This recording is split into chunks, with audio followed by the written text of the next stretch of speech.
And that reminds me of a story of a business manager, and he was interviewing for a position, and last on the agenda to be interviewed was an accountant.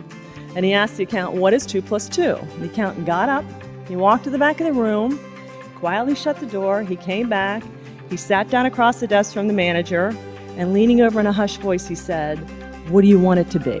All right, I'm sure you guys have all heard that one before. And George S. Patton said, if you can't get them to salute when they should salute and wear the clothes you tell them to wear, how are you going to get them to die for your country? And you're like, well, Miss Tracey, we're not talking about life and death here.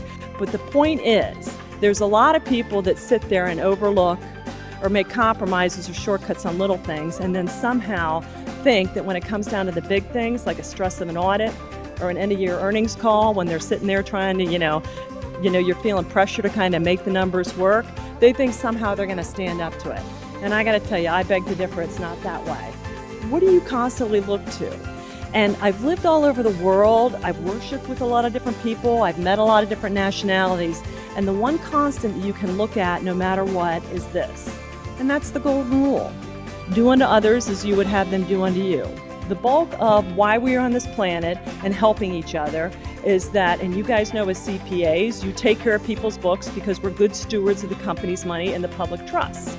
All right, so do unto others as you would have them do unto you. Be careful what you sell, make sure it's not your soul, okay? And there are so many different things, times in our life where things change and we may look at things in a different way. And just remember, stay committed to compliance because that's one thing nobody can ever take away from you, and the other stuff definitely will not last. And again, I'd just like to remind you, it's up to you to choose. I want to thank you so much for the time that I got to spend with you guys and your attention and the warm reception. So I appreciate that. If there's any questions, please let me know. Thank you.